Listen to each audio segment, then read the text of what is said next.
Right, చూడండి 30వ అధ్యాయం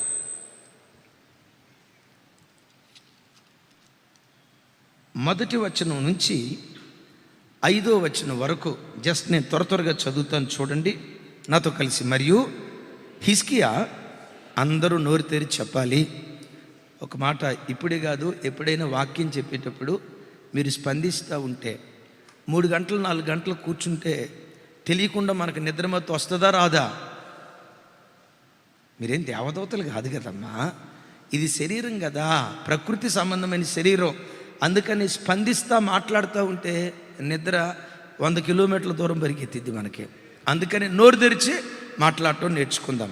right, 30వ అధ్యాయం మొదటి వచనం. మరియు హిజ్కియా ఇశ్రాయేలు దేవుడైన యెహోవాకు పండుగ ఆచరించుటకై యెరూషలేములోనున్న యెహోవా మందిరమునకు రావలసినదని ఇశ్రాయేలు వారందరికీ యూదా వారందరికీ వర్తమానములను ఎఫ్రాయిమీయులకును మనష్షే వారికిని పత్రికలను పంపెను. 5వ వచన చివరి భాగం, 5వ వచన చివరి భాగం.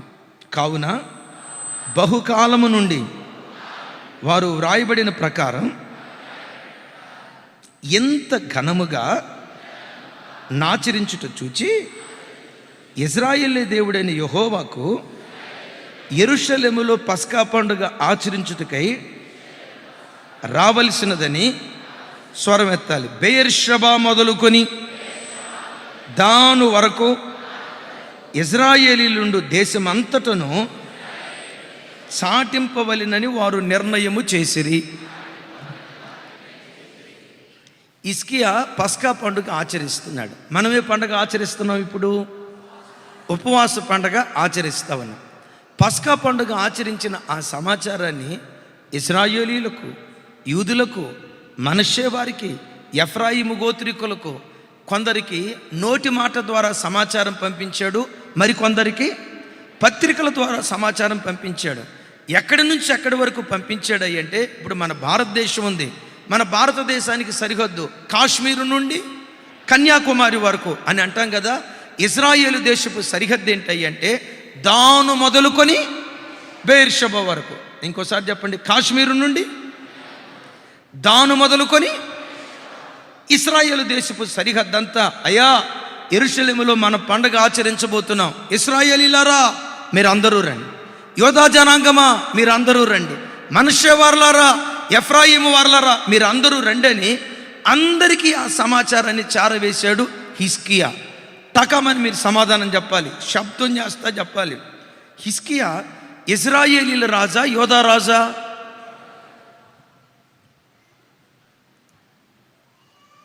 పెద్దగా చెప్పాలా? మా బ్రదర్స్ చెప్తున్నారమ్మా.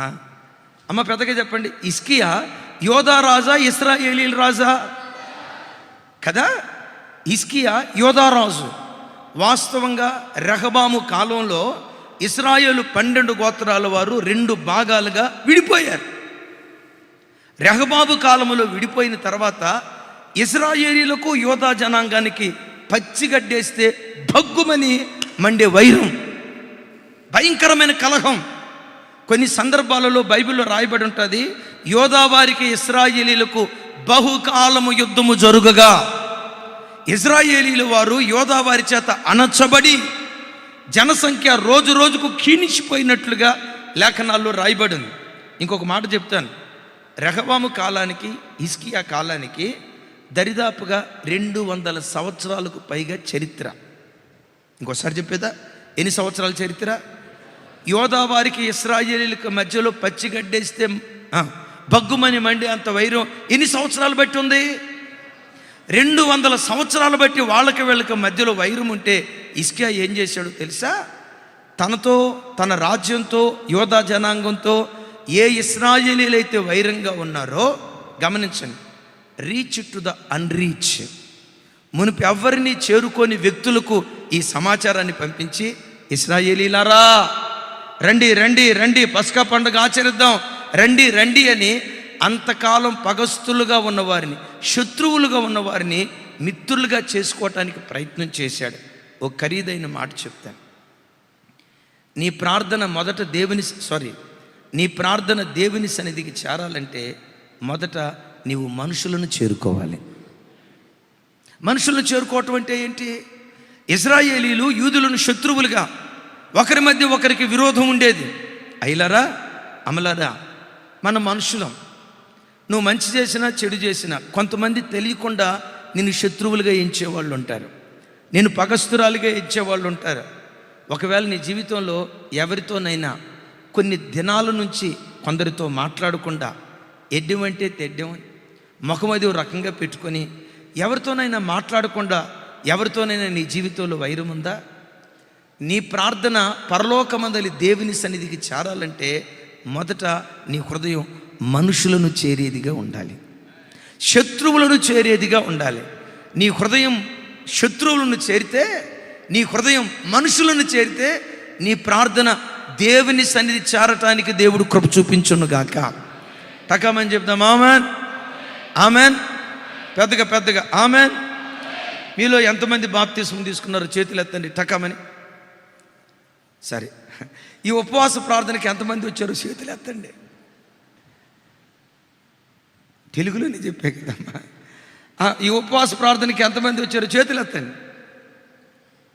అదేంచండి అన్నయ్య, నాకు ఎవరి మీద ద్వేషం లేదు. ఎట్ దట్ సేమ్ టైం నన్ను ద్వేషించే వ్యక్తులు కూడా భూమి మీద ఎవరూ లేరు.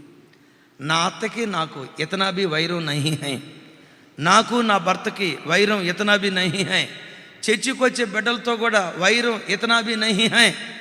వింటున్నారా? మా భార్యాభర్తల మధ్యలో కూడా ఆడపొడుసులు ఏడపొడుసులు ఉన్నారు, చూసారా? అసలు మా కుటుంబంలో మా బంధువుల మధ్యలో నాకెవరితో ద్వేషం లేదు. ఎట్ దట్ సేమ్ టైం నాకు ద్వేషం లేకపోవటమే కాదు, నన్ను ద్వేషించేవాళ్ళు కూడా లేరు అనేవాళ్ళు ఎవరైనా ఉంటే చేతుల పైకి ఎత్తండి. వికెట్లన్నీ రై. అగైన్ హిజ్కియా యాజకులు చేసిన ప్రార్థన పరిశుద్ధ స్థలానికి చేరటానికి కారణం ఏంటంటే, ప్రార్థన పరిశుద్ధ స్థలానికి చేరక మునుపు వీళ్ళ హృదయాలు మనుషులను చేరుకున్నాయి. ఎవరిని చేరుకున్నాయి? 220 సంవత్సరాలకు పైగా ఏ ప్రజల మధ్యలో వైరం ఉందో ఆ వ్యక్తులతో హిజ్కియా సమాధాన పడటానికి ప్రయత్నం చేస్తున్నాడు. కొన్ని నెలలు బట్టి ఎవరితోనైనా మీరు మాట్లాడలేదా? కొన్ని సంవత్సరాలు బట్టి మీకు మీ తోటి వ్యక్తులకు ఎవరి మధ్యలోనైనా వైరం ఉందా? 21 దినాలు కడుపు చంపుకొని ప్రార్థన చేయబోతున్నాం కదా. నీ ప్రార్థన నీకు ప్రయాసాన్ని మిగిల్చిందిగా కాదు, ప్రతిఫలాన్ని ఇచ్చిందిగా ఉండునుగాక. అలా ఉండాలంటే మీరు నేను చేయాల్సిన ప్రార్థన, మన ప్రార్థన దేవుని సన్నిధికి చేరక మునిపే శత్రువును కూడా కలుపుకొని ప్రార్థనలో పాలిభాగస్తులు అయ్యేటట్లుగా చేయగలిగితే నీ ప్రార్థన దేవుని సన్నిధికి చేరుతుంది. పెద్దగా చెప్పండి. ఇంకోసారి రాజు ఇట్రా, ఇంకోసారి. ఈ ప్రార్థన చేసేటప్పుడు దేవుడు ఒక మాట అంటాడు. నువ్వు బలిపీఠం దగ్గర బలర్పించడానికి వెళ్ళేటప్పుడు నీ సహోదరునికి నీ మీద ఏదైనా విరోధం కలదని నీకు జ్ఞాపకం వచ్చినప్పుడు నీ బలిని అక్కడే విడిచిపెట్టి సహోదరుని యొద్దకు వెళ్ళి సమాధాన పడిన తర్వాత బలి అర్పించు, నీ బలి అంగీకరించబడుతుంది. ఏంటయ్యా ఇంకోసారి చెప్పండి అని అంటారా? ఎంత విచిత్రమైన మాటో చూడండి.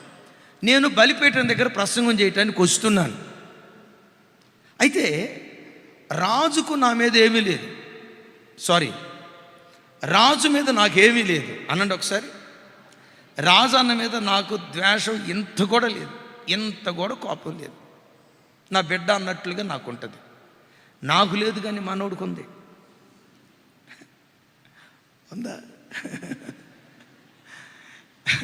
నాకు లేదు కానీ మనోడికి ఉంది. మనోడికి ఉన్న సంగతి నాకు తెలిసింది. నేను రాజును 100కు 100 ప్రేమించా, కానీ ఈ బిడ్డకు నా విషయమే చేదైన వేరు తన హృదయంలో ఉంది. ఒక మాట అడుగుతా, ఇతని మీద నాకు ఏ నెగిటివ్ ఫీలింగ్ లేదు కదా, ఇతనికి నా పట్ల ఉంది కదా. మా ఇద్దరిలో దేవుని ఎదుటి దోషి ఎవరవుతారు? రాజు అవుతాడా, నేను అవుతానా? మరి ఎవరు వచ్చి సమాధాన పడాలి? రాజు వచ్చి సమాధాన పడాలి. కానీ ప్రభు ఏమంటాడు తెలుసా? ప్రభు ఏమంటాడు తెలుసా? నీవే నీ సహోదరునికి నీ మీద ఏదైనా విరోధం కలదని నీకు జ్ఞాపకం వస్తే నీ అర్పణ అక్కడే విడిచిపెట్టి రాజు దగ్గరికి వెళ్ళి రాజుతో సమాధానపడిన తర్వాత బలర్పించు. సమాధానపడిన తర్వాత ప్రార్థన చేయి.